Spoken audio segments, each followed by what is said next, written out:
All right. Good morning, everyone. Assalamualaikum warahmatullahi wabarakatuh. Good morning. May peace be upon us all. Om Swastiastu, Namo Buddhaya. Honorable Dean, Dr. Eko Suwardi, who just left. Honorable speakers and guests, and our invited guests. Ladies and gentlemen, first of all, I would like to say welcome to Yogyakarta, welcome to FEB UGM. If this is the first time, this won't be the last time that you come to the city, then come to the university. And welcome to the 7th Gadjah Mada International Conference of Economics and Business. And before we start, let me introduce myself. My name is Sekar Utami Setiastuti. You can call me Sekar. I'm a teaching staff at the Department of Economics, FEB UGM. Okay. And I'll be your moderator for this session. In this session, we'll be talking about all things creative economy. So, Paul Smith have told us that in the UK, they've only known this term for like 20 years. In Indonesia, it's almost the same. It's not until like 15 years ago that we heard this term creative economy.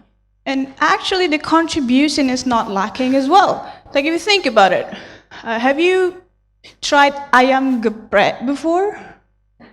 Like that evolution of ayam geprek, that's like the very, very best evidence of creative economy. You started with like a fried chicken that was smashed, and then you smother it with cheese. And then some other people came up with like, oh, maybe if I smother chocolate on it, people will buy it. I mean, come on. And then they're like, I was so shocked that when I eat ayam geprek, they have like, okay, how many level of spiciness you have? I'm like, okay, what's the available spiciness? And he's like, okay, we have 15 level of spiciness. I mean, come on. Like so, 15 level of spiciness. You have like 1 cabe, 2 cabe, 3 cabe, until 15 cabe. At the end of the day, you're gonna eat sambal and not ayam geprek. So, so these kind of things we saw a lot, right? The clothes that we're wearing, the type of batik that we're using. But we didn't see it in 15 years ago. And if we look at the data, like the creative industry itself, it's amounted almost like 1,000 trillion Indonesian rupiah in 2018, and that kind of like contribute around 7.5% of our GDP. So it is a big deal. And it is a big deal, and it's going to be even more in the future because we all know the digital technology advancement. We all know social media. Now everything that you eat goes to your social media. You actually post it on Instagram before you actually eat it, right? So these kind of things also going to spur the development of creative economy even more. Now, we're going to have 3 honorable speakers. I will introduce all of them once, and then we're going to have a very interesting session.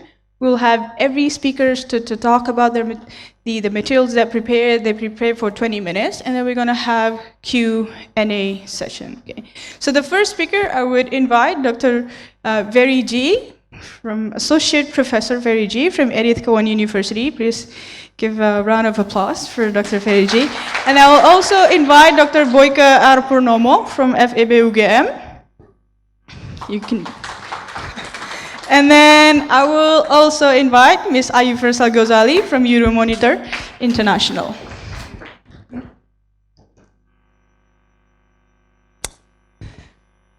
Okay. All right, so in this session, I'm going to introduce Pak Ferry, and then we're going to have 20 minutes of session, and then we're going to move to Pak Boyke, and then Ms. Ayu. Okay, so Pak Ferry, Dr. Ferry G, is Associate Professor in Supply Chain Logistic Management in Edith Cowan University.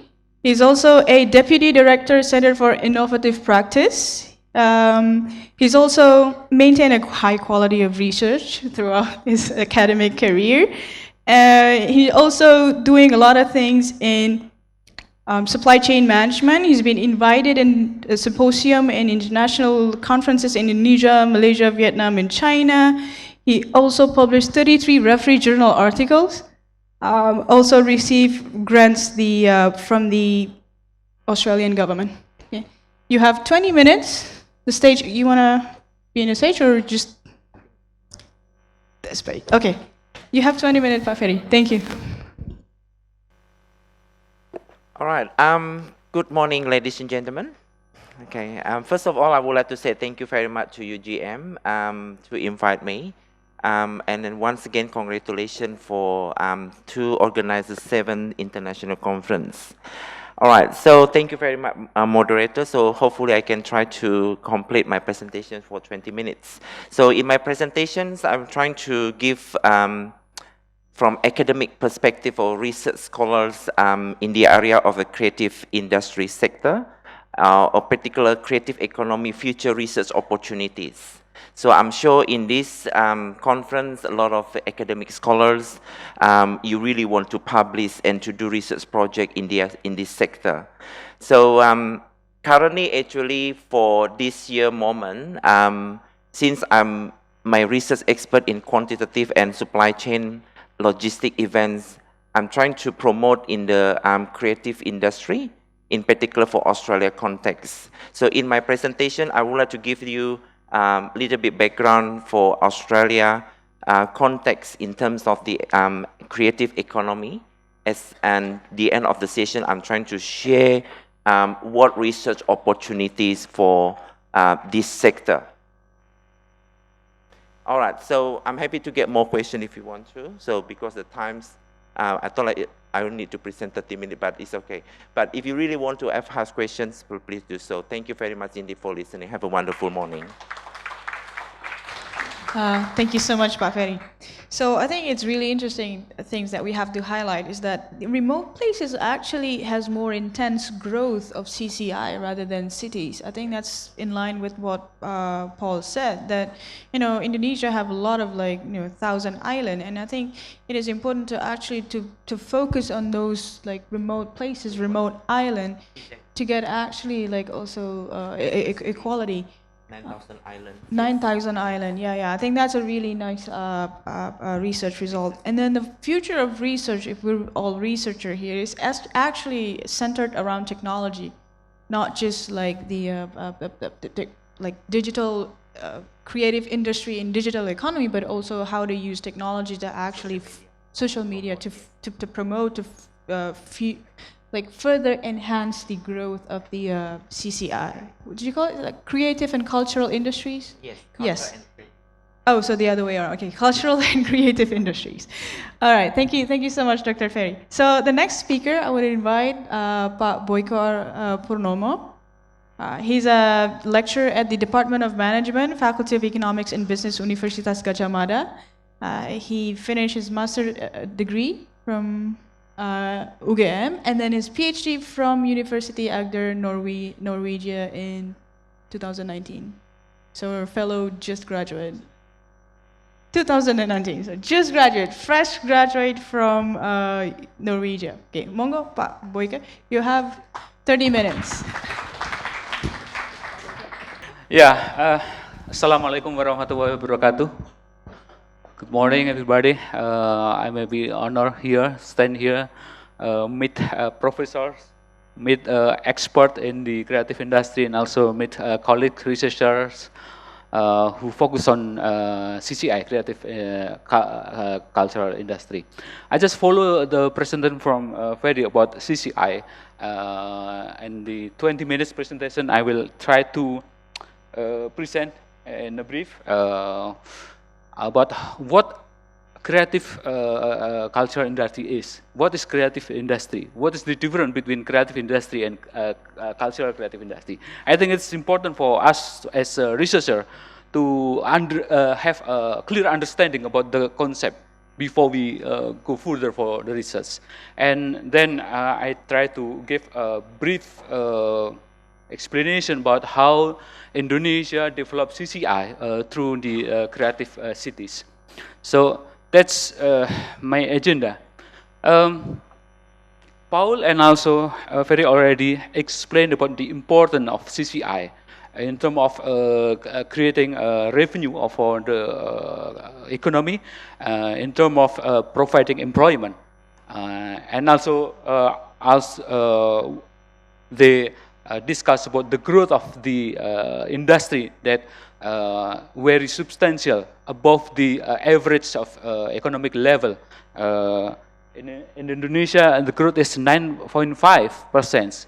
National economic growth is about 5. So this is a important figure of CCI in Indonesia. But I will discuss the special things that probably is not apparent in the other industry.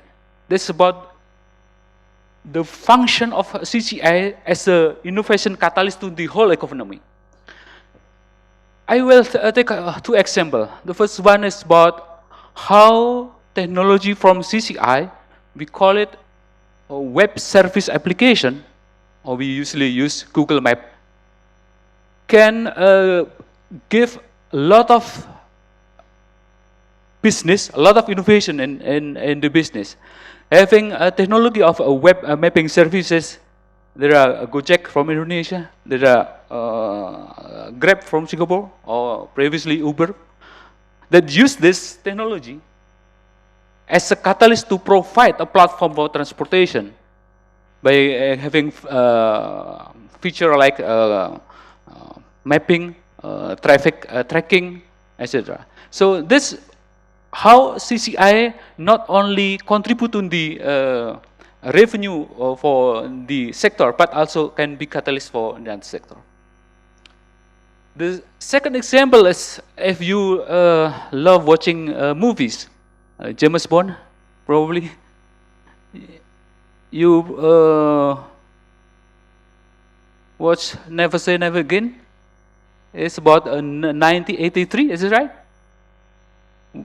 Is it right? 1983. James Bond used laser watch. And what happened? In 2003, the producer and chairman can produce the things that James Bond used in probably 12 or 15 years before. So, creative industry can trigger for business as a, what we call, inspiration of a product or innovation.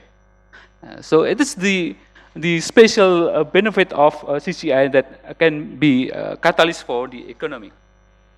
And then Paul also already explained that 20 years ago already the British organization, the British DCMA, Department of Culture, Media and DCM.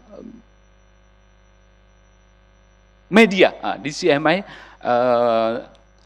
initially provide a definition, provide conceptualization, and also provide a classification of what creative industry is. And then followed by other international organizations that put interest on how to use this kind of things, creativity, use intellectuality as a backbone of the economy of the nation. We have Creative Economy Network from the UNCTAD, also many initiatives from UNESCO and from WIPO, with different message or different purpose on that. And then, if we talk about this creative industry, creative economy, creative cultural economy, I think it's better for us to look back the history, how the concept or how the terminology emerged. In the previous era, there is a separation between economy and culture. But after the World War II, when the ideology of capitalism used creative product, particularly newspaper, movie, and music as a tools to deliver message of the idea of capitalism. And then there are a distinction between mass culture and high culture. And the situation is also supported by, at the time, there are technological progress of production in terms of music, in terms of media. So start from 1947, from Adorno and Hohenheim, there are new terminology called culture industry. Still, there are a dichotomy between a high and popular culture, elite and mass culture, fine art and commercial art. And then, in the early of 1918, there is a conceptual change in the literature that people, particularly policymakers and academia, realized that there is a strong and vibrant connection between culture and economy, and then also between symbolic and informational goods. So that's why the term changed from culture industry into cultural industries. And then, after the seminal book from Hawkins and Florida, already explained by Ferry, in 1919s, then include all things that contains creativity, contains artistic aspect of things included into one term, call it creative industries. And particularly from the practitioner after the Australian Creative Nation report in 1994, and also from the development of British Creative Industry Task Force in 1997. That's similar with what Paul explained before. And then, still, we know about the history, but as we use today, we may use the term interchangeably. Sometimes we use creative industry, sometimes we use cultural industry, sometimes we use CCI. Yes. There is still disagreement and inconsistency on the use of the term. And it makes sense because the use of the term is depend on the purpose, depend on the political emphasis, and also depend on from what area the creative is emerged. So, from the literature, at least there are 7 classifications of creative industries. The DGMS model, the American for the Arts model, focusing on the commerciality. The symbolic text model, the concentric circle model, focusing on the preserve of culture. So, if we look for the detail of the classification, you may know here. There are 13 sectors in the creative industry according to DGMS, like Paul explained before in the presentation, from advertising, architecture, art, craft, etc. So the focus is about how the use of intellectual creativity can make a kind of product that have potential value to the market by using kind of property right, intellectual property. So the focus of classification is based on that area. And then the classification come from the what we call cultural studies perspective. This is not about provide CCI for just selling or trading, but the focus of the cultural studies is about preservation of the heritage, preservation of the culture itself. So you can see here that there are 3 kind of groups. The first one is core cultural industries. The symbolic text model says that this is the true cultural sector. And the rest is peripheral and borderline cultural industries. Based on this classification, the true creative is on the core cultural industries. And then the third is come from the concentric circle model. The focus of this classification is about how the creative product is made, disseminated, distributed, and consumed by the audience. It's not about the product, but about the message contained by the product. So from here, you can see that there are core creative arts, other cultural industry, wider cultural industry, and related industry. So how the level of arts is grouped based on the degree of the art and symbolization of message.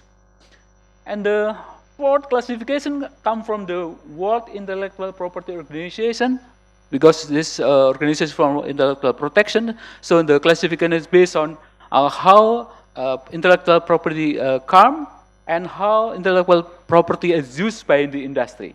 So there are core copyright industry, and then interdependent copyright industry and partial copyright industries.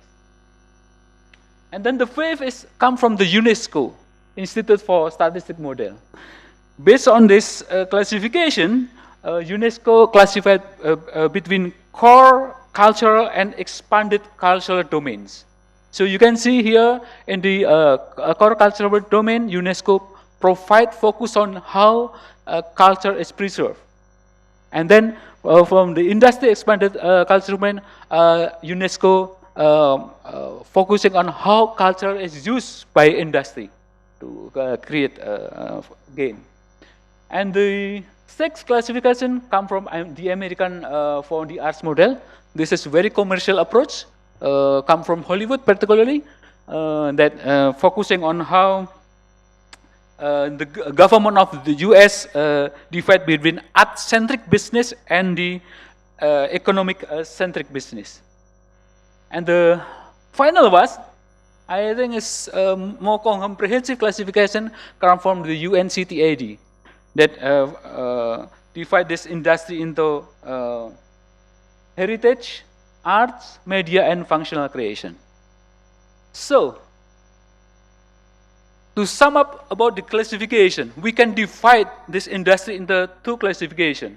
The first one is knowledge-based creative sector.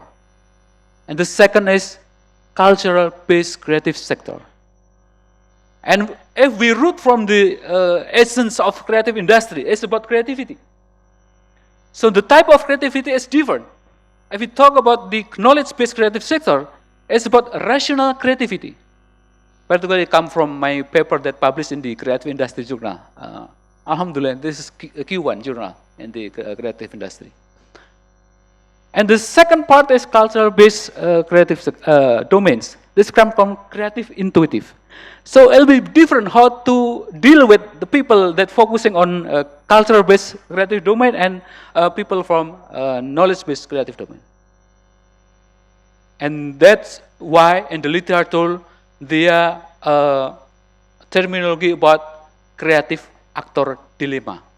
We can easily use industrial approach for the knowledge-based creative sector, but we will find a difficulties to manage the culture-based creative sector. So knowledge-based is based on the scientific creativity, particularly solving a problem using experimentation. Oops.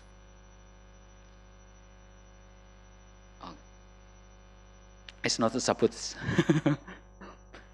And then knowledge-based creative sector is based on the human curiosity, using rational thinking, systematic way of experimentation. But culture-based creative domain is rooted on artistic creativity. I wrote an article about artistic orientation, already published in Entrepreneurship Journal, but the conceptualization and skill development is still on the way after 4.5 years survival for publishing. Rejected in 3 journals, but it's okay. Yes. So culture-based creative domains rotate on artistic creativity and is related about imagination to create a novel ideas and the way of interpreting word, expressing ideas, sound, and image. And then, if we talk about cultural creative product, we discuss about CCI, we focus on culture-based domains, we should relate with the quite old reference in 1983 from Hitchman that characterized the product of CCI. The first is about the product is abstract. If we talk about video, dancing, music, everything is abstract. We cannot easily define what is it. There is a message, because the product of creative industry cannot explain by itself, but it should be decode the message from the idea of the inventor. And the second is about the CCI product as subjective experience.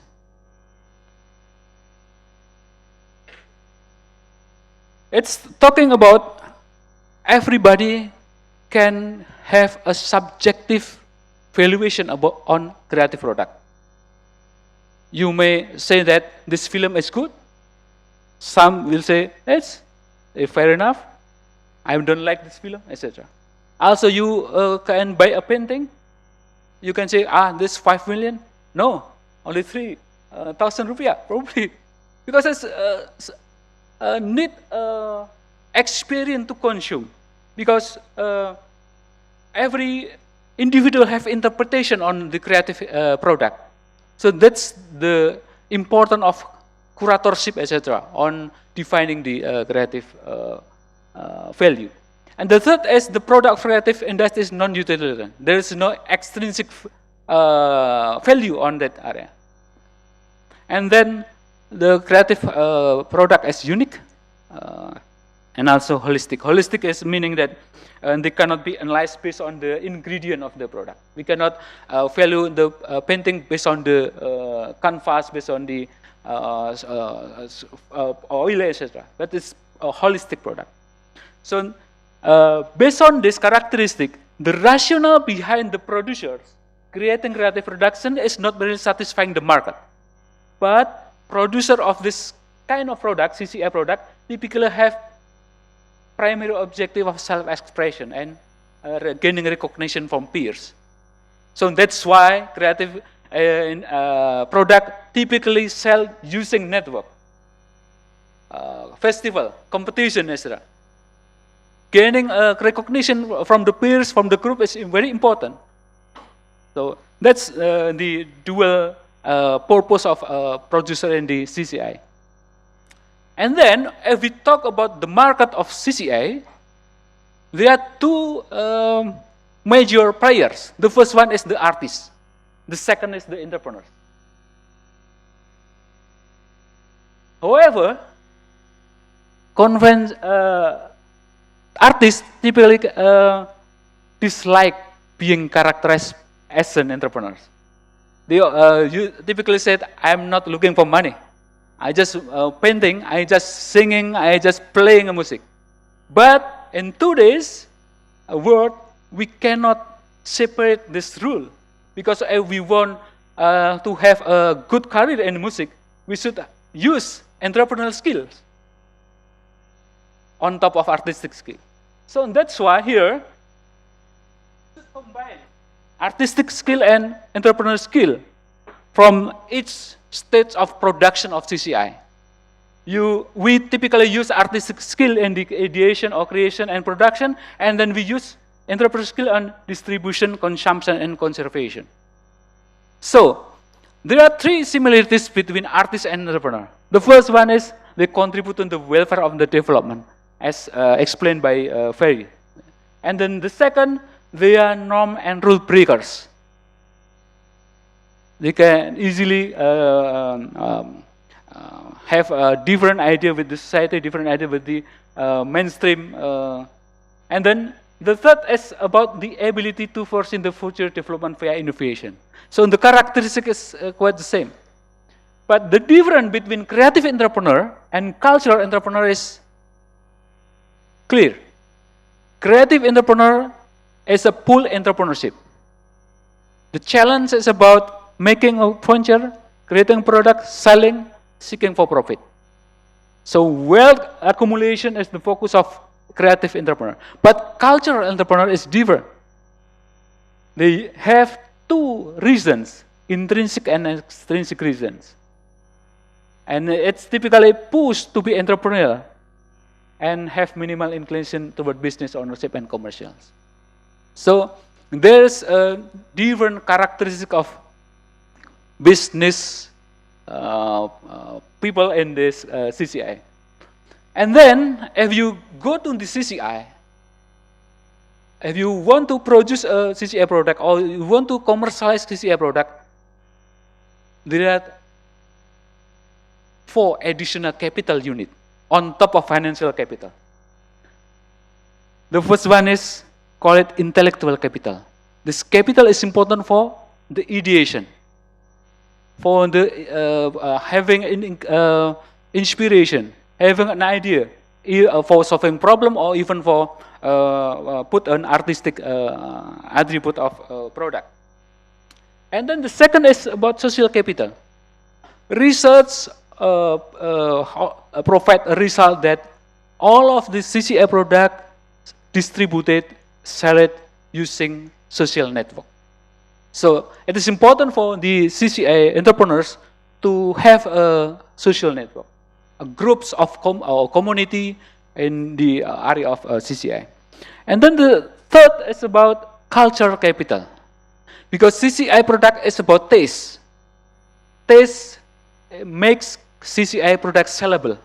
So it's important for CCA entrepreneurs and artists have the competence to encode and decode the message behind the CCA products. So this is the importance of having a curator to present our CCA product, to give a cultural taste. So we can expect the CCA product have a higher selling value. And then the last one is about symbolic capital.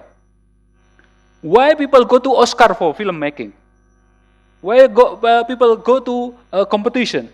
Because if we go to some competition that it's recognized by the peers, then it gives a symbol, it gives meaning that this is a valuable CCA product. Sometimes if you buy a painting, just a sign of the painters, you can say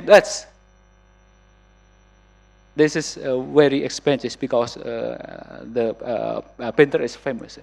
So financial capital is important, but there are 4 additional capital needed by the people in CCI.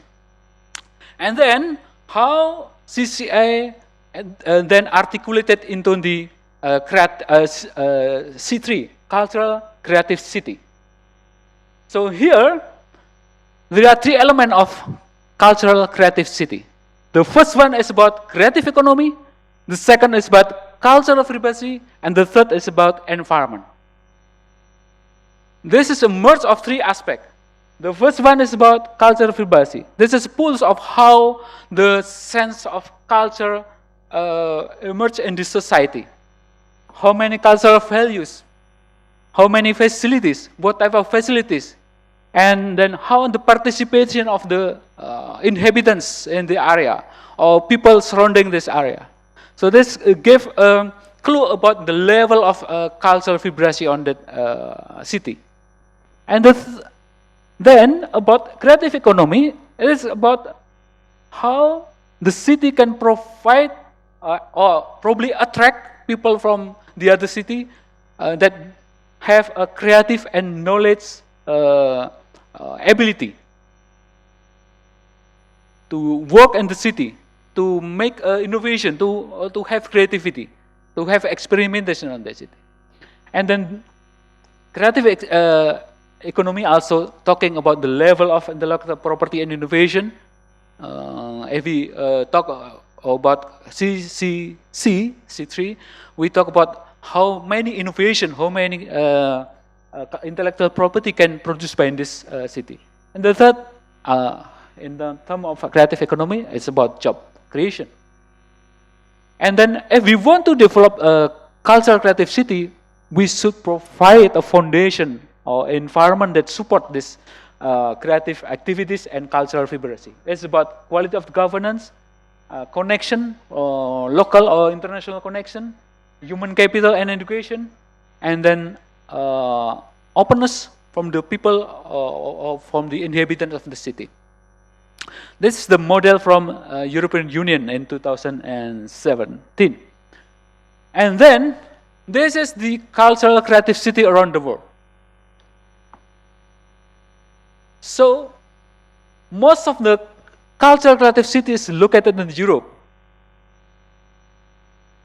The rest is from America. Where limited come from Southeast Asia. So this is an interesting figure that Indonesia only have two cities, Pekalongan and Bandung. Singapore, one, Singapore City, and then Filipina, one, Thailand, two, Phuket and Chiang Mai. Phuket, because this is a gastronomic city, they declare on that. And here we can see that this opportunity for us that typically we declare Indonesian have a rich culture, etc. But in that sense, the UNESCO Creative City Network still only two Indonesian city can what we call graded or can classified as a cultural creativity in UNESCO. The sector is craft, design, film, gastronomy, literature, media, art, and music. Okay. How is the development of CCI in Indonesia? So, the development of CCI in Indonesia is different with the developed countries. The pattern is different. With developing countries based on opportunity driven, but in Indonesia, particularly after the financial crisis, the people who then open or making a creative cultural product has come from a necessity driven because of the layoff or the problem of the employment there. So the motivation or the ignition of the cultural and creative activities and practices is different. And it creates problem also in Indonesia. But based on the necessity driven, the figure of cultural and creative venture in Indonesia, based on Baycraft data 2080, there are about 8.2 million ventures of creative and cultural product in Indonesia. Dominated by micro and small business, using self-financing, less legal entity, less IPRs, and then cultural and creative located more in rural, not in urban. Creative industry in terms of knowledge-based creativity typically located in the urban. But cultural-based creativity, research from Fahmi et al. At 2016, 72% is located in the rural.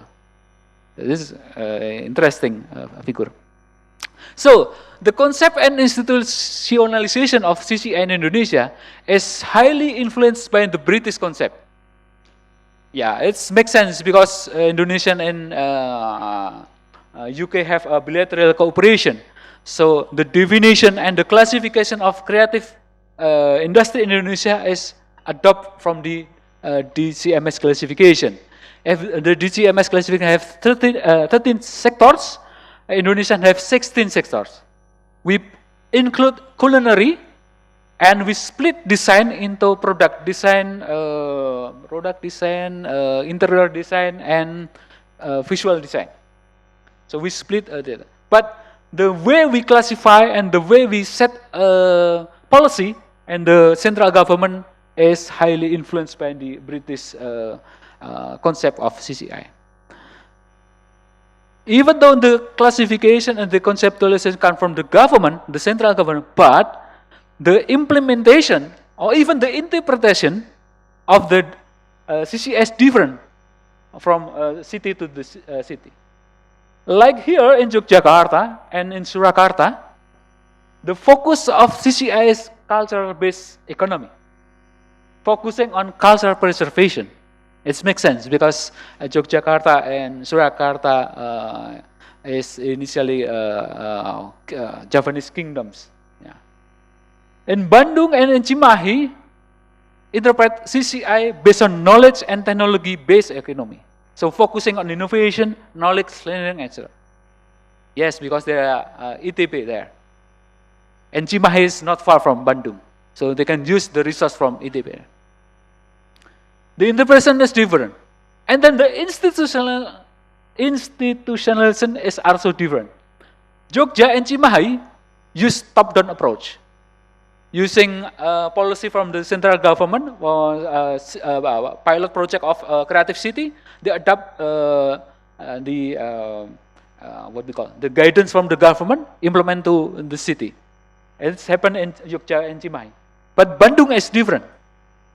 This CCA industry in Bandung come from the youngsters, from the community, from the youngster, from the distro, fashion distro, young generation.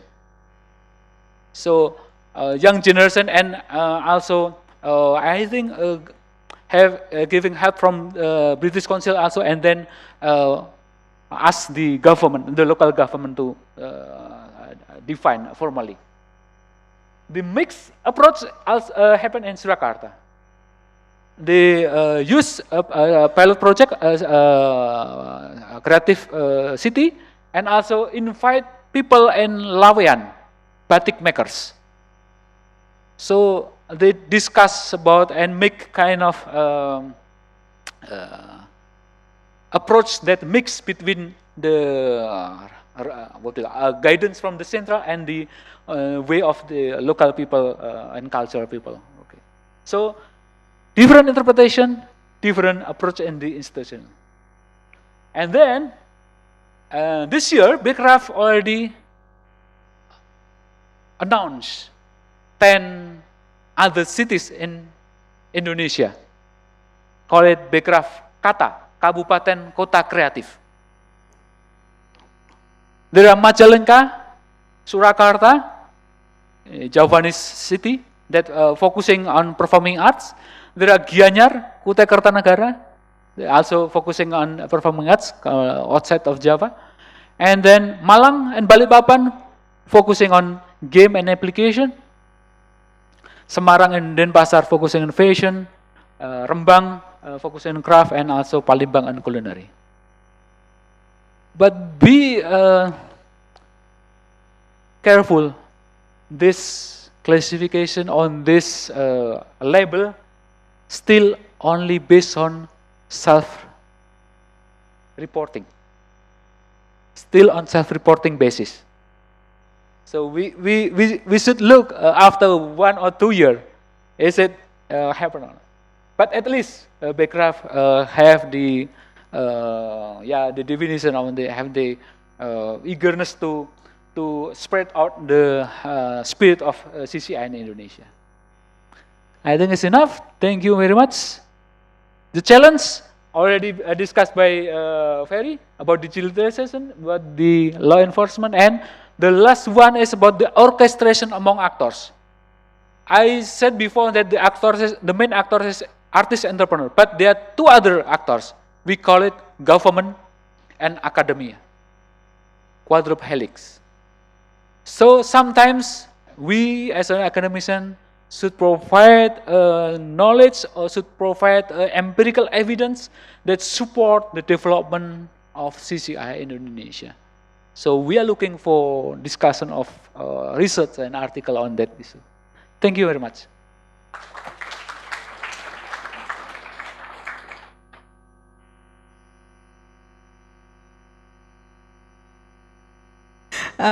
Thank you so much, Pak Boyke, for a very, very comprehensive review of the literature, of the research, of the development of CCI in Indonesia. We also, now that we have CCI cities, we also had, I know, like, that Yogyakarta is really different than Bandung. If Yogyakarta is based on cultural preservation, where Bandung is more like technology-based and technology-based. Okay, so that was, I hope that the review from Dr. Boyke gave us a lot of like insight and like a curiosity to do more research in the CCI area.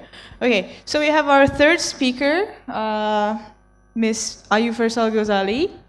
She has gathered a lot of experiences in a lot of multinational corporations. Now she's the Regional Business Development Manager at Euromonitor International in Singapore. She's done a lot of things. She has a lot of, there's like career history of 13 years. It's too much. Like her CV is too long. So I will, without further ado, I would invite.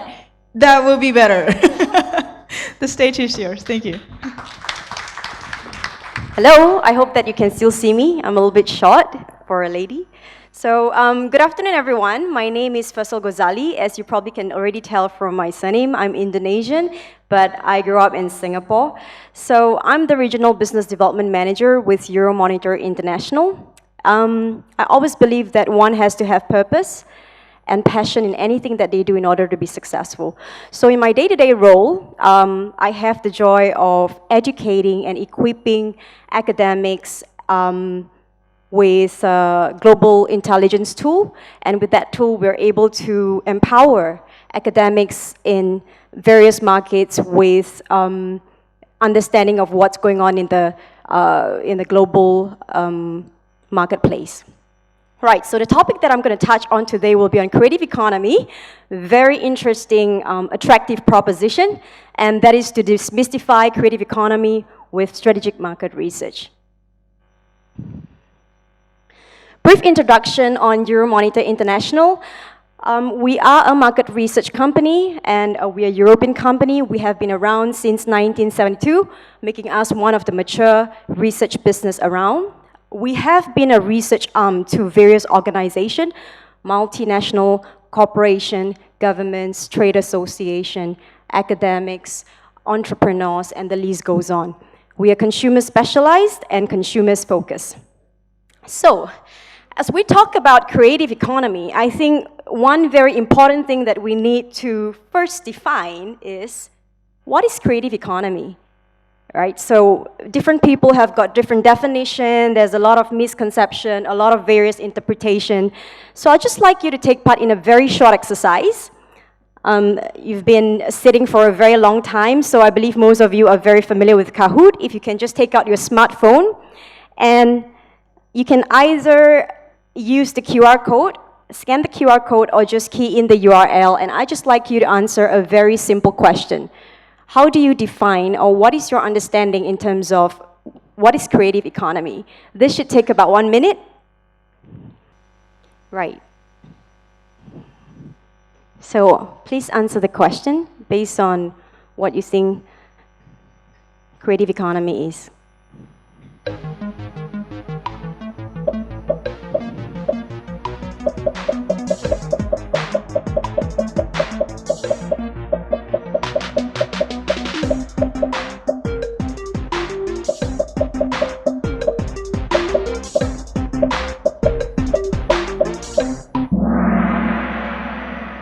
Right, so we can see that these are the answers. We have the most population answering cultural arts and crafts and so on and so forth.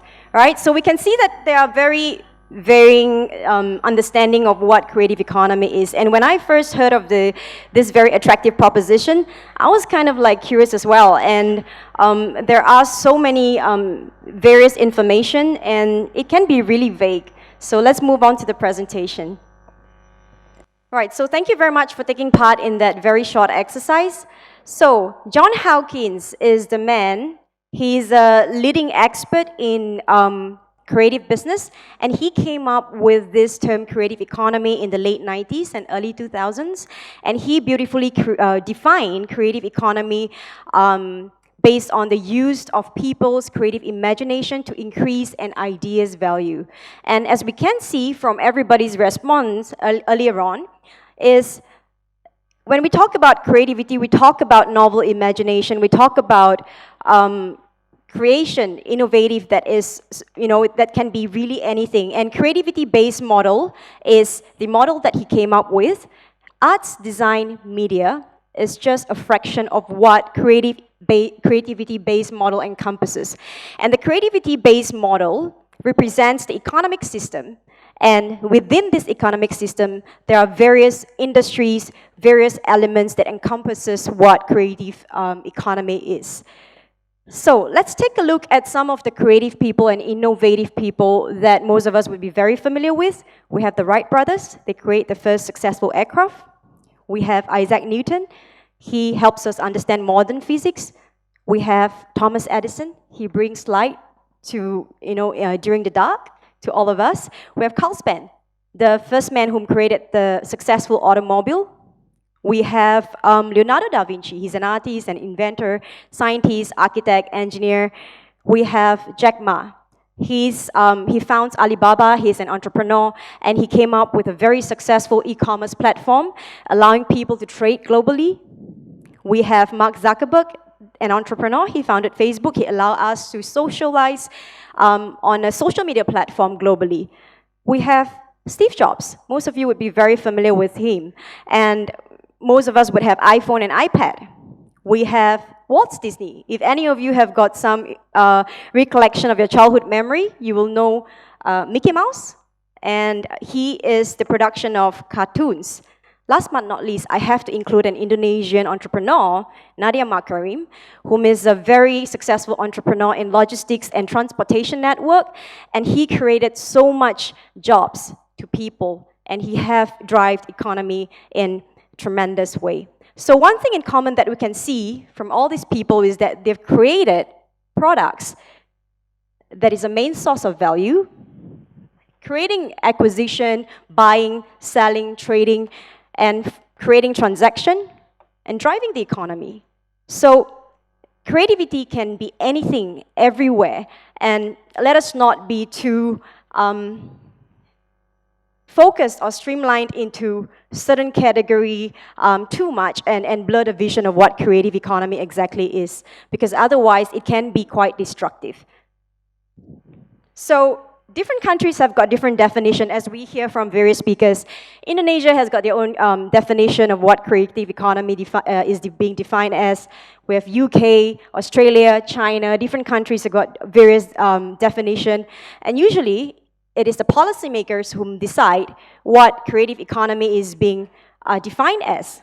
And they will establish this definition based on various factors, based on the strength of the country, considering the factors such as environment, the resources, what is the available education and skills, and also the key is to understand global and local consumers' trend. So in the case of Indonesia, BCRAF is the governing agencies that comes up with 3 domains of what creative economy encompasses or is being categorized as, which is science, culture, and technology. And as you can see, there's various creative industries within Indonesia's context. So I think it is great to have all these definitions and to have all this focus, but the thing about going to this route without having proper research and understanding the global marketplace from a very holistic point of view is that you create goods that has no consumption. Therefore, it does not have any value to economy, and it does not drive economy in any ways. So it is very important to understand where is the gap when it comes to identifying strengths and resources, education skills, culture from culture perspective in all the 9,000 over islands that we have in Indonesia. So I would like to think that the economy, or rather creative economy if you prefer, is consumer-centric, because goods and services that has got no consumption, has got no value, and it does not do anything to the economy, as I mentioned earlier on. So from the consumer-centric point of view, we need to understand what is consumers valuing, what do they value, what kind of experience are they looking for, and what is the consumer's trend, and what is the consumer's lifestyle. So this is exactly where Euromonitor's areas of expertise is, which is to understand what is the consumer's trend and lifestyle. So speaking of the consumer's trend and lifestyle, let us take a look at the source of economy in Indonesia. Based on the past 5 years, this is where consumers' expenditure is from 2013 to 2018. And we can see that there is already a shift in terms of where consumers' expenditure will move towards for the next 10 years. So it is very important to understand this shift so that various organizations knows where to focus on.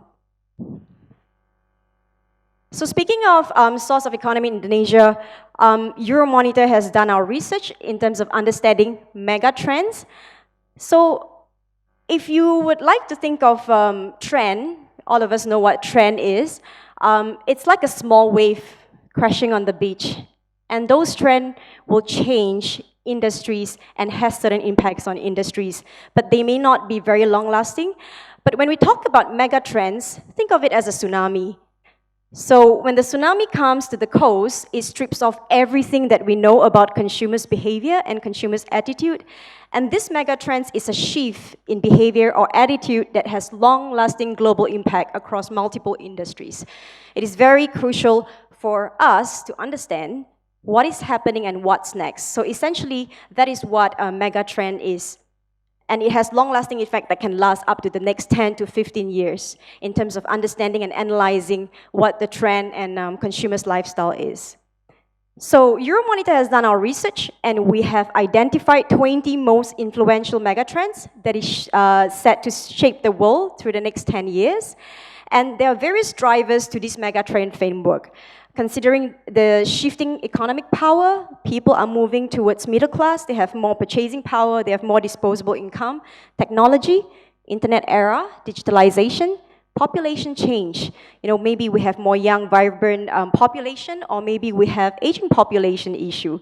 Environmental skills and pressures, sustainability, as well as changing values. So these are various drivers that has impact on driving what megatrends is within the next 10 to 15 years.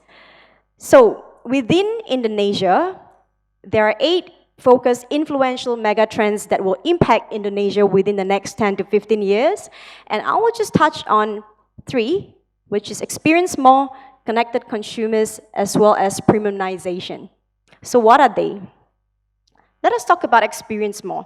Basically, experience more is how brands are delivering an enhancing experience. And experience more in 3 simple concepts is basically how consumers prefer services. They prefer engagement when it comes to like having the heightening sense, and long-lasting engagement when it comes to heightening senses.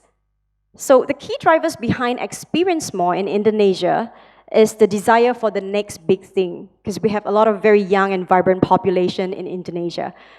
And we have done a lifestyle survey within APAC, and 60% of the sample size responded to this question as to if they prefer to spend on experience or if they prefer to spend on things that are tangible. And you can see that Indonesia has got the highest response in terms of preferring to experience things more rather than purchasing something that they can touch, that is tangible. Which makes sense. I believe people today want to experience more and they want to have a story to tell. So, any of you familiar with Bobo Box? Any of you familiar with Bobo Box? Right. Okay, so in the case of Indonesia, when we talk about experience more, Bobo Box is actually a hotel that has got 62 pods. And it is a very creative concept, and they have integrated digital technology with Zen-like living, and it actually engages travelers with new travel experience.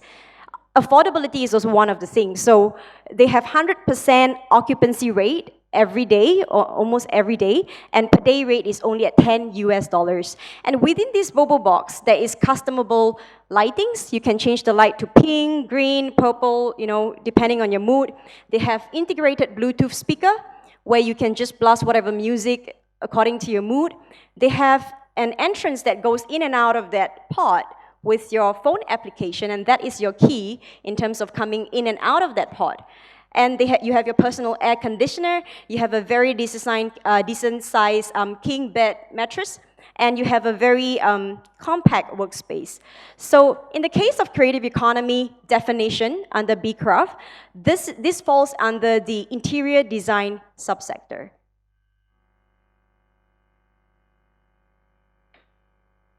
Right, so next we'll move on to premiumization. So how brands simplify and optimize the life of consumers. How many of you likes a clean house? None of you? So you like to live in a dirty house? Any of you like to live in a clean house? Don't be shy. It's already lunchtime. I know all of you are already sleepy. Right. So, but how many of you likes to clean the house? None of you, right? I mean, if you do like cleaning a house, then I think it's a very great hobby. Keep it up, right? So we have the robot vacuum cleaner and we have the broomstick. So basically, what this mega trend means is that people these days, consumers these days, likes to have the power when it comes to picking something that is they're able to prioritize in their day-to-day life, and they would choose a robot vacuum cleaner anytime. In fact, the emergence of household smart appliances has been one of the hottest topics of premiumization, as this directly helps consumers build a better life.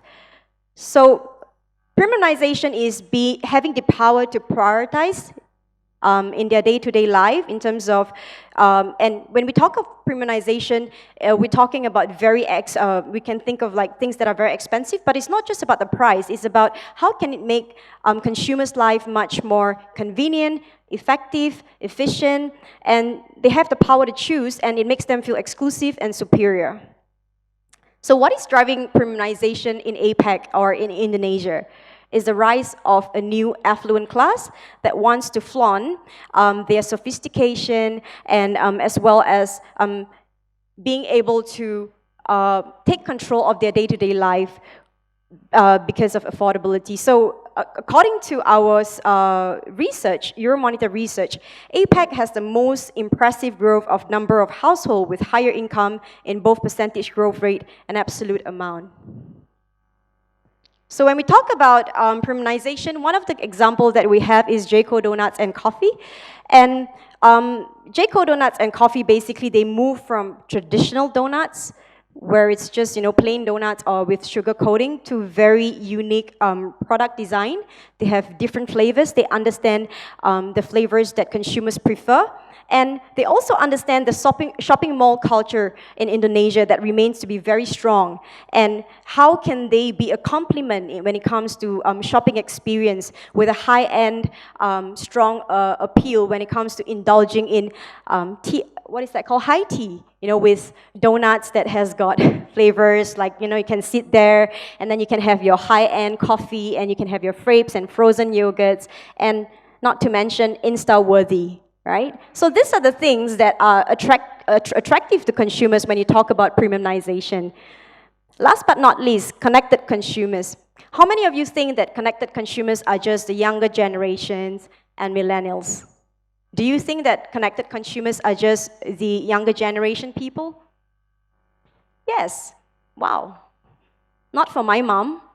I'll tell you, my mom is all over social media. She's on Facebook, she's on Instagram, she's everywhere. And I have got 5 siblings, and including me, 6 of us. She would stalk us, and then she will try to figure out what we're doing from day to day, what we post, and then the moment I get back, she's just going to lecture us about it. Oh, I don't like to see this, you shouldn't be doing that. So what I'm trying to say is that our parents' generation are very, very connected when it comes to the internet era, when it comes to digitalization. So this is how connectivity has actually rewired life.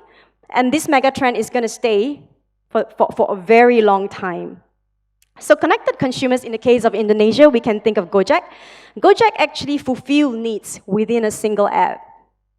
Nadia Makarim founded Gojek in 2010, and like any commuters like you and me, he has issue with finding a Gojek rider one day, and he realized that most of these Gojek riders or taxi drivers spend a lot of time looking for customers, and customers will spend a lot of time looking for transportation.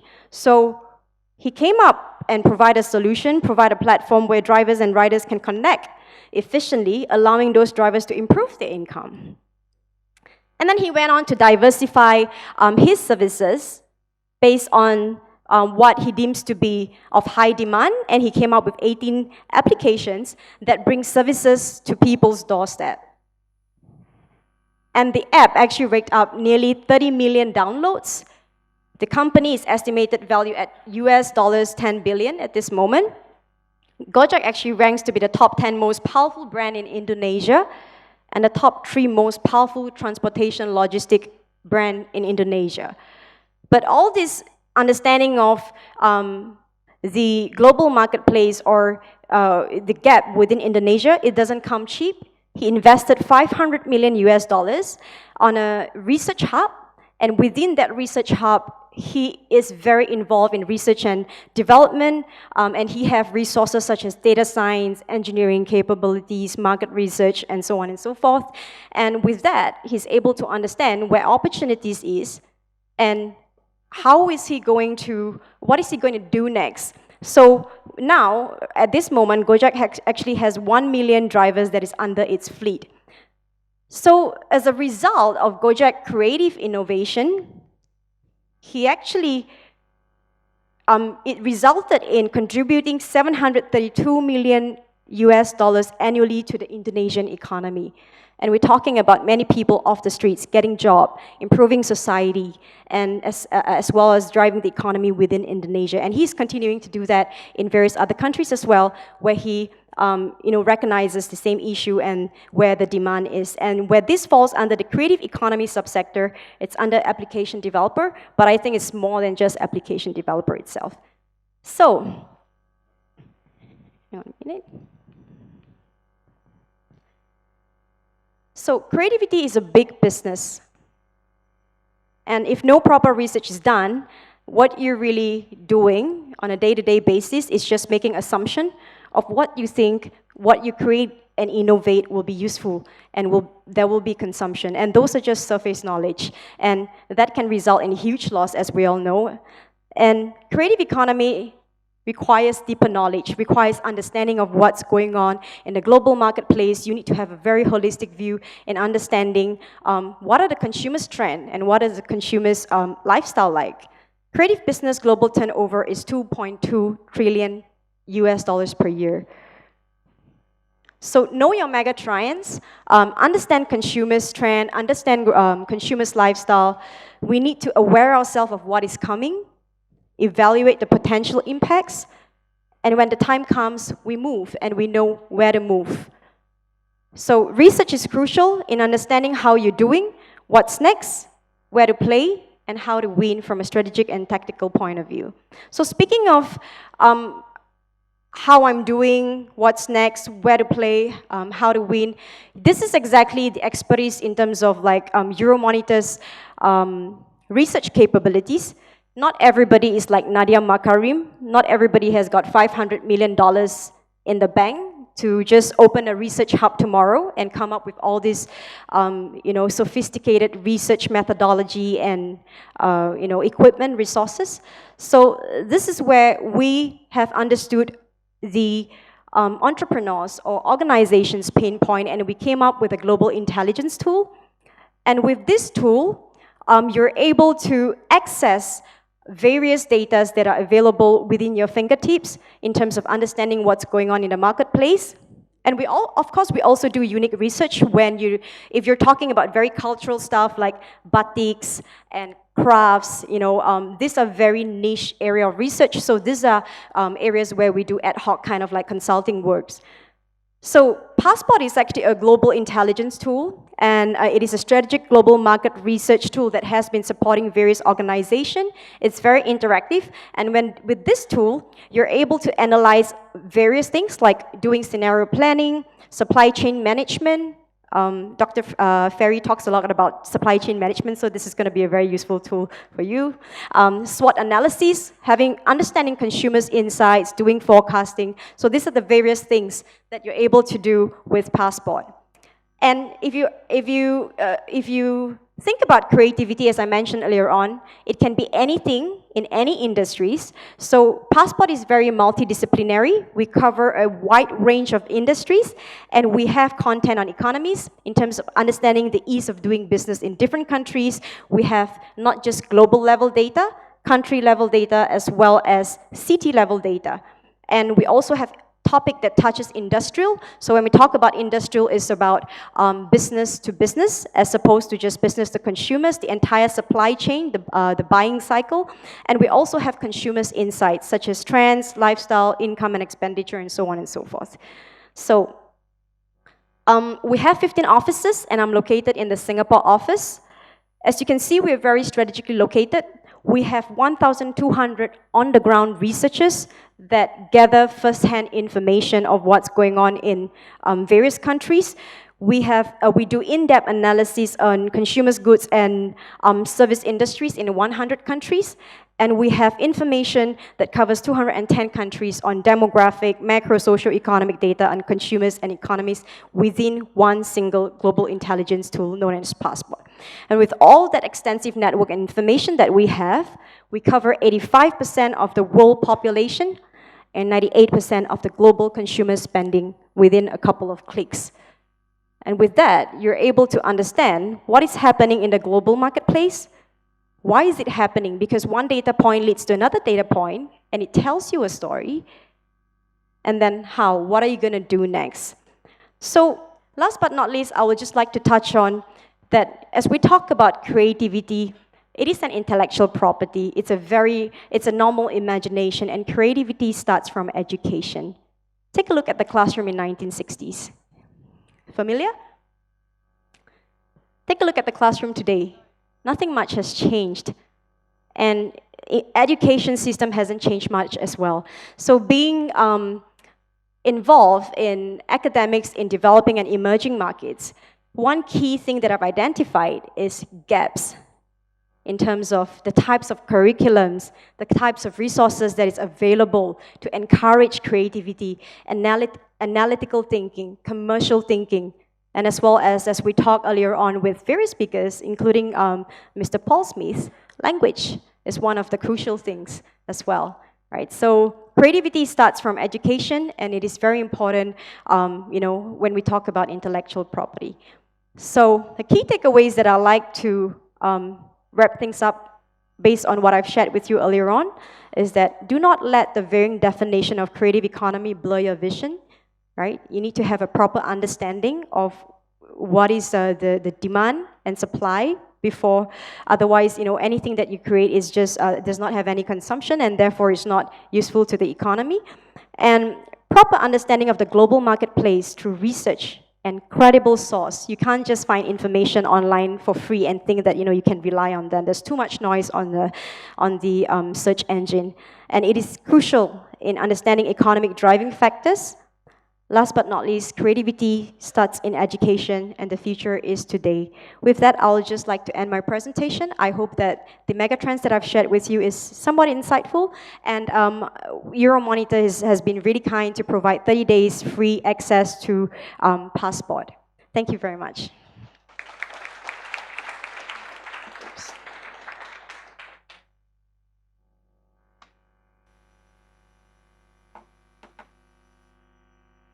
Oh, thank you so much. That was an awesome presentation.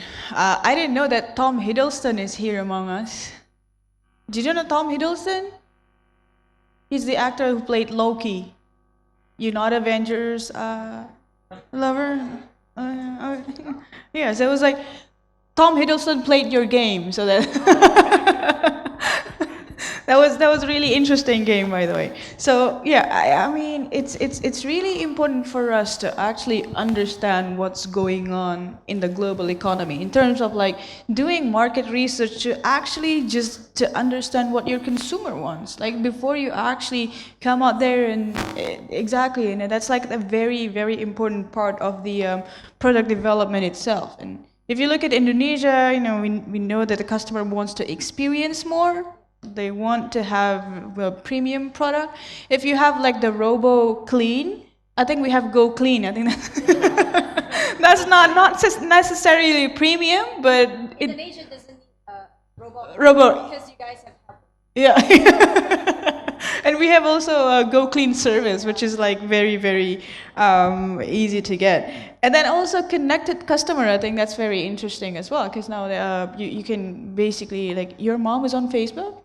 Yeah, she's spying on me too. So Facebook is a spy machine, actually. Anyways, so we will have around 40 minutes. So we have a Q&A session because we're early. We will have 40 minutes until noon. We're gonna have like maybe first 3 questions, and I am going to invite question for Paul. Are you okay with answering questions? Huh? Okay, so we're gonna involve Paul for the Q&A session. If you have any, maybe I'm gonna take 2 questions first, and then we're gonna let the speakers answer the questions, and then we're gonna have another round of 2 questions. Say your name and Thank you. My name is Bowo from UGM. I would like to ask to Ms. Ayu, from your presentation, I take one aspect that the consumer is the most important aspect in the creative economy. Means that the consumer or the producer should service the consumer preference. So my question is, in the creative economy, is it the in economics we know that adagium of that it's a supply creates own demand, or demand creates its own supply, meaning that is it that producer or creator creating something that will be followed or will be followed or will be direct the consumer preference. And second question is actually it's from government about how, since it's a creative economy, meaning that it's about idea, it's about creativity, I mean it's a very dynamic. Also from the consumer preference, for example, is very dynamic. So how we cope with this risk? Also, of course, we have to see this in macro aspect as a risk because of the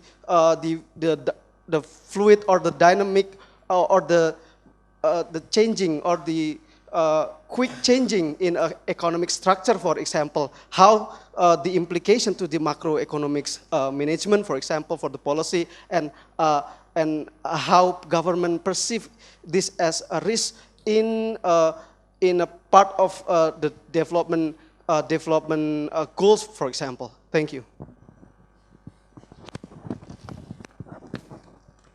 Thank you. My name is Danny. I am social traveler and also the student of Ms. Sekar at UGM. It's an honor for me can speak in this great event in front of the notable speakers. Maybe I have a question for Ms. Gozali and Mr. Purnomo.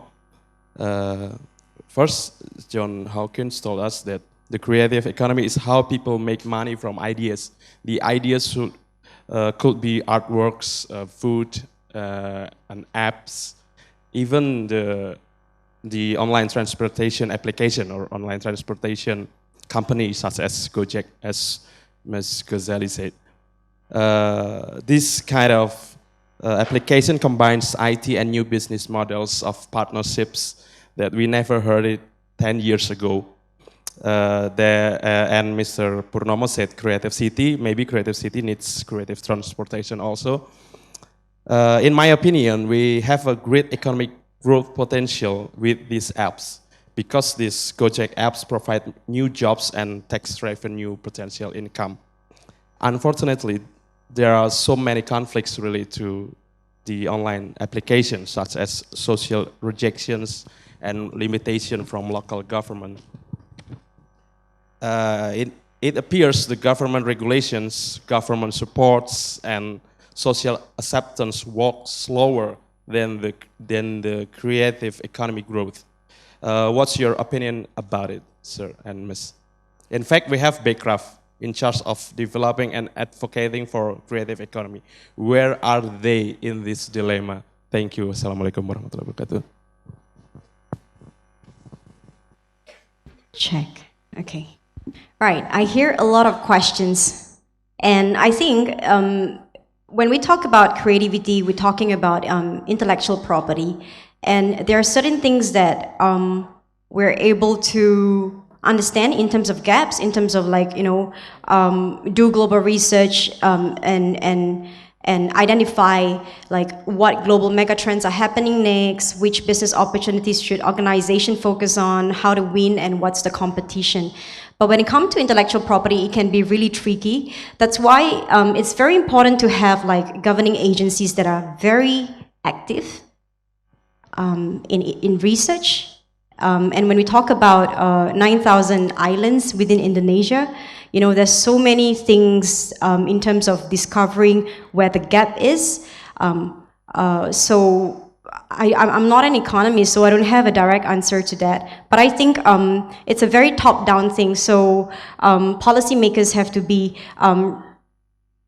the bridge, or academics in this case have to be the bridge in terms of educating or identifying like what can drive the economy in creative ways. And that is, I can only think of like it being like a research in terms of understanding where the consumption is and doing various experiments. Yep, so that's the only answer that I have.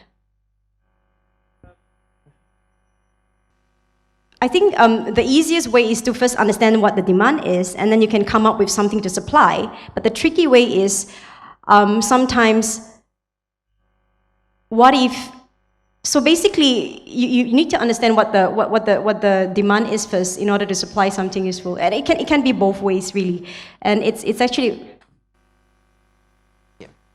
Okay, I'm trying to help. To answer that questions, in order to do supply-demand perspective or supply-demand theoretical framework, you can see for demand-driven, if you look at the potential risk and uncertainty, so all businesses trying to reduce or mitigate risk before they produce goods and services, then they have to understand demand. You can do forecasting, you can do demand preferences. You have to, like say for example, the portal, we can look at the market research. Of course, you need to do a lot of feasibility study, right? So once you have that stage one, then you can probably take the message, right? And then working with the different stakeholders, that's why we come to the collaborations. And then you have a particular, the second stage, once you understand customer preferences, customer demand, what we call demand fulfillment. And stage two, you making, right? Design, innovating. Like we're talking about creativity, is a big business. Then is a stage two. Stage two is a massive, a lot of costly, when we talk about costing analysis, a lot of cost involvement. Stage three, after you design your making, then you, you got final product, right? And custom happy. And then of course, when you have final product, you have to do and listen customer survey. I think what we call the qualitative customer survey. So this is what we call end-to-end business process model, right? So in order to mitigate, of course you don't want to create, okay, product. And the customer say, hang on, this product actually, and then doesn't have create value, right? And then that's why a lot of companies, they don't think because what's going on, what the trend, opportunities out there. So they have to understand. This is what we call collecting information, design, making, produce, and you got final product. And then you listen back again from customer, then you're trying to do product development or what we call services development for the future. I think is that right? Yes, I think you sum it up well. Yeah, so in terms of like talking about whether that's the demand creates supply or supply creates demand, I don't think that's an easy, we couldn't find like easy answer for that. For me, it's more like a brilliant product is something that is so simple, but you never thought of that. Like, I think the important thing is that you have a bridge, like the policymakers or like BICRA, for example, so that when the people create something that they think to be creative, they have a place to go to and propose their creative idea, and then they act as a mediation in terms of like identifying, is this something creative? Is this something useful to the consumers? And then this is as well where academics as stakeholders are very important in terms of involvement, in terms of understanding these products, and as well as having definition through understanding the global marketplace, so that you know what is on demand, so that it encourages people to create things that are going to be consumed. So I think it's about having a proper agency, or just, that body that is a go-to place when it comes to, forming collaboration and creating all these networks and so on and so forth. Yeah. One thing actually, this is I think interesting for the question 2 should be, because looks Indonesia actually, if you look at very innovative, right? So like in Australia, we introduced Uber Eats. Look, Uber Eats actually just follow what we call GoFood, right? I just mentioned to bullet there. So that one they introduced like the last 8 months or 10 months Uber Eats, right? In GoFood already introduced a few years ago. Now we're talking about policy makers in order to protect what we call IP, intellectual property rights. It's very important for this country. We do not want to see any other foreigners come to beautiful country, beautiful island, look at like what you produce, they're taking photo, they're making copy, and they're doing that. And then you can find somewhere batik, somewhere in other island. Actually, I beg to differ. I beg to differ on that. Because I think when it comes to creativity, it's about replicating and improving. So when we talk about the global trends and mega trends and understanding consumers from various perspectives, we have to understand what other country is doing, so that you can bring back something from that idea and create something that is unique to your own idea. This is very good, but some other, we're talking about attitude and behavior, some other, because sometimes they're copying without acknowledging. Copyright, you mean copyright? Yeah, copyright, exactly. So I think that's something government need to probably protect, make sure the copyright actually, like without acknowledging, you know, wherever coming from. That's very, very the origins itself. Because a lot of issues currently talking about business ethics and talking about individual ethics and talking about policy makers, copyrights, or something like that. It's very important in order to do with the talking about creative industry. So I think the government role need to probably work together with, you know, stakeholders and then what the need and to protect, to make sure no other copyright actually, because it's unethical, it's not integrity, so basically. So continuing on the problem of government support, I think we have a second questions about that too, about the conflict of online application, how the government support should be, and in the social acceptance maybe. How do you see it from the perspective of an academic? May I have some sentence for the first questions about the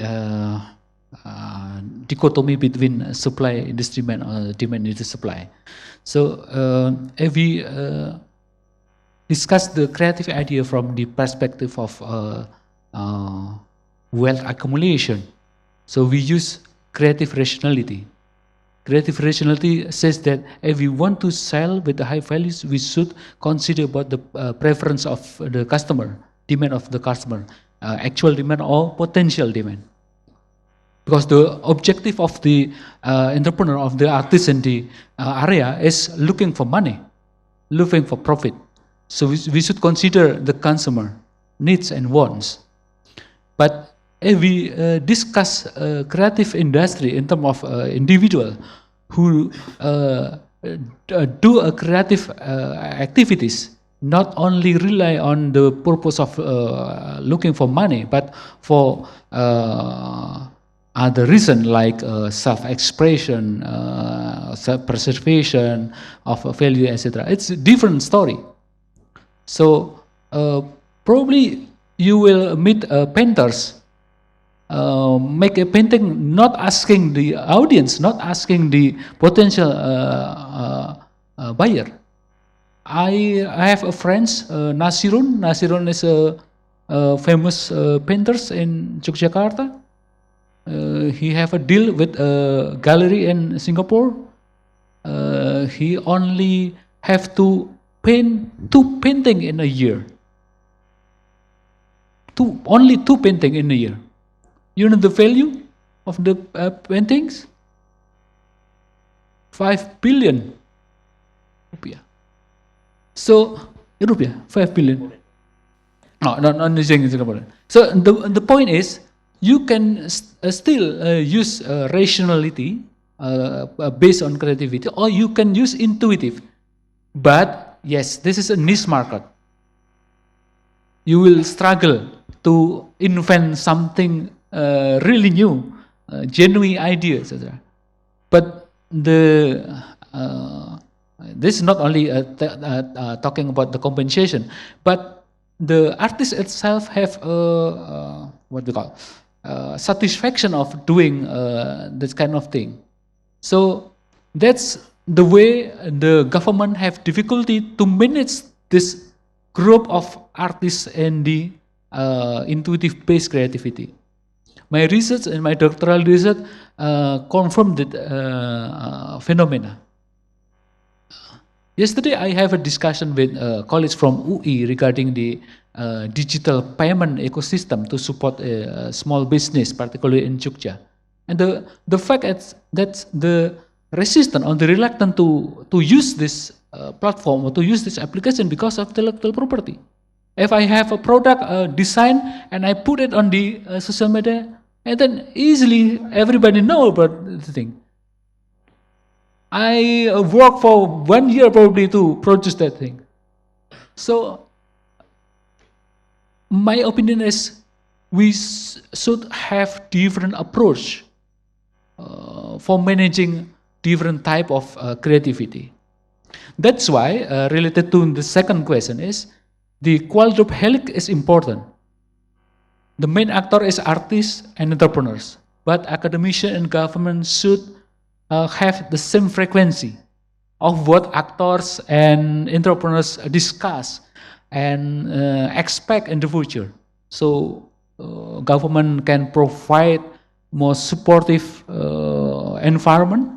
Academicians can provide more reliable empirical result of studies. So this is the gap in Indonesia, actually. If we look, still I have tried to write a paper regarding research in creative industry, particularly in the Indonesia context. Very limited. Most of them discuss about craft. Craft is different. Some artists say this is not creative industry. This is a fabricate approach. Because and we talk about craft, in typical, there is the level of creativity is limited. Just having one sample and then they produce in a large number. So it's the idea is how we can have a same frequency of discussion between four parties in the ecosystem. This I think it's important. So everybody knows what the others expect, giving signal or probably make a collaborative activities. So yeah, because this is our future. It's not the future of the artist itself. It's ours. Thank you. Yeah, I think when we're talking about the research, the challenge is still like the very wide definition of creative industry itself.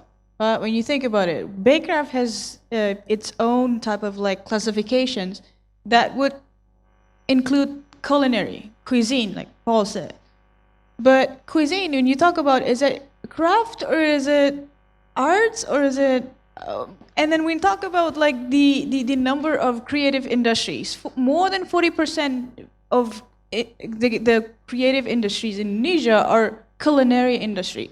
And that's like, when you look at it, maybe that art segment that, you know, the painters and the performing arts and the musician is not actually as big as compared to the other. But I mean, yeah, I think that's, well, hearing all of the speakers here, that definition is still very important. Which definition that we want to use? When you look at craft, maybe one person would say, oh, this is included in the creative industry, but other people would say, oh, no, it's not, because it's not creative enough. And I think for us researcher here, I think we have to have a very broad, like, not like, but have to narrow the definition, have a one consensus, oh, this is what we call as creative economy, which I think it's not easy, and that's why it's the main challenge in the research of creative industry. Okay, we have 15 minutes, so I'm gonna open 2 questions.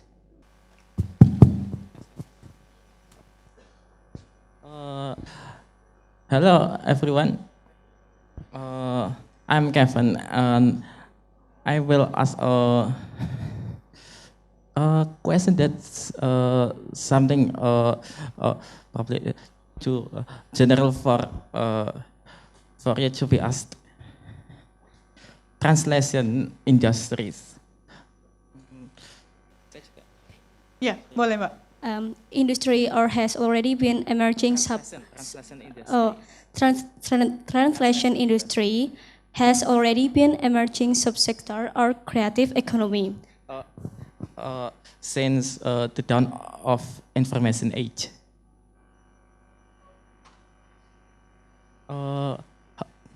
But according to Oxford University survey in 2013,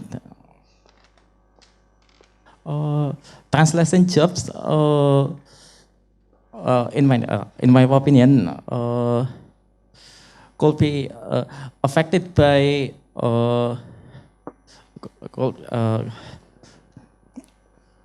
could be affected by automation, probably in 2020s to in the middle of 21st century, with the possibility of 40%. So, can translation industry as part of probably as part of creative economy adapt in the brink of adaptation? Thank you.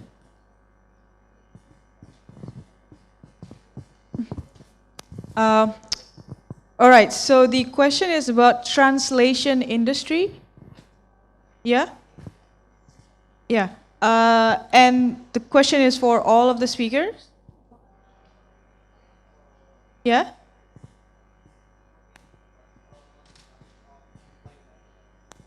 Okay. Yeah. Okay.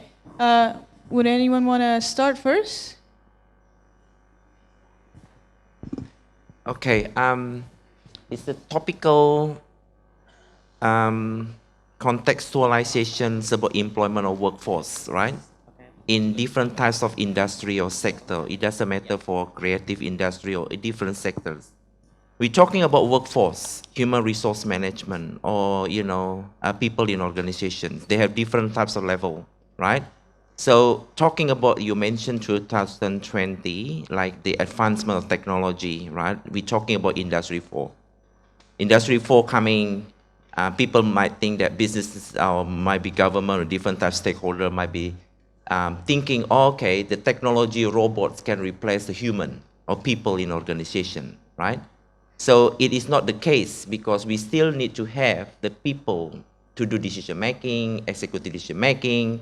We do have what we call industrial relation, fair with the job fair, like in Australia, very strict in terms of industrial relation. So all the workers in industry, we're gonna be protected, right? Industrial relations.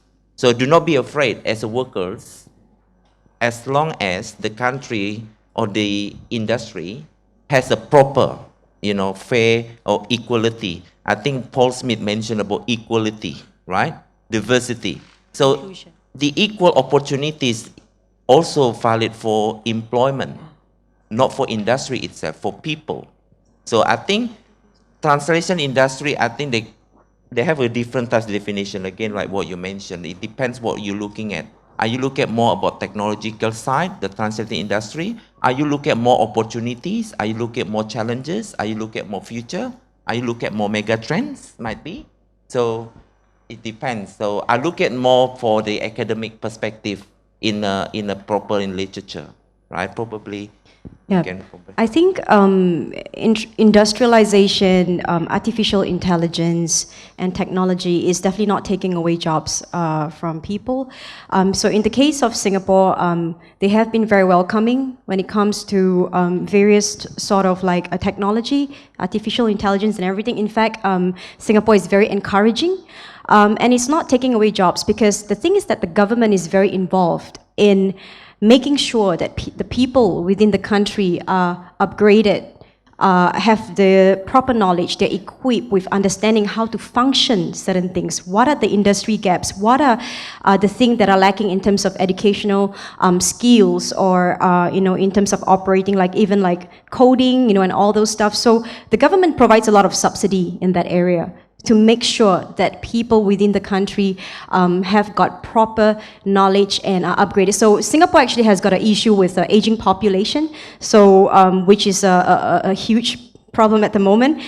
So the government is like providing a lot of subsidies, like workforce subsidies for older people to engage in language learning, learning various machines, computer skills and all that. So it's a lot of like a top-down kind of thing, like how the government is actually going to support that area, so that when such technology come into implementation, people are able to operate them, because they still need people to function all these things. It's not just robots, it's not going to be a robot world. No, it's yeah.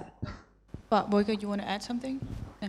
So I think like the Industry 4.0, maybe it's not really a problem if we look at it from the creative economy perspective, because when you're an artist, you cannot be replaced by machines. When you're a painters, you can't be replaced by machine. So creative economy, creative industry is actually creating more jobs, not more jobs, but more different type of jobs. And I think that's what the government should be looking at it now, to actually focus more on this kind of thing and less worrying about being replaced by machines. Absolutely. So I think the key thing here is that we need to embrace the situation and be involved in it, because when you have too much fear in all these things happening, that's when you actually start to lose out a lot. And one thing actually is a proactive approach rather than reactive. So I think my opinion actually is not like government itself. For university, even institutional education providers, like what you presented, I strongly agree, creativity is much from the education. Say, for example, the education itself needs to be proactive. You need to revamp your curriculum structure. Look, because Industry 4, unfortunately, we cannot use the old textbook. The old textbook actually is no longer, unfortunately, especially the university really want to accredited by ACSB, EQUIS, or Badan Akreditasi Nasional BAN, but for example, they look at every single subject. Are you particular unit? Look at Industry 4, technology. Look at globalization. Look at opportunities, right? So that's why lecturer, SBI educator, we really want to engage. We really want to learn more, right? Rather than you just this, and then what happened? The student knowing better than lecturers, not good, right? So this is something we need to be proactive, engaging more, community engagement, so you learn from industry, and then we so thankful we got also from industry speaker. It's a very good panel discussion here. So, and then student also, we also, this is something like proactive approach, I reckon, right? Thank you. All right, so that was a very interesting discussion. I unfortunately have to say that we don't have any more time for questions. So that would be the end of the plenary session today. Can I have a big round of applause for the speakers? And thank you so much for the speakers. Thank you so much for the participants. Now I'm gonna give the session back to the MC. Thank you.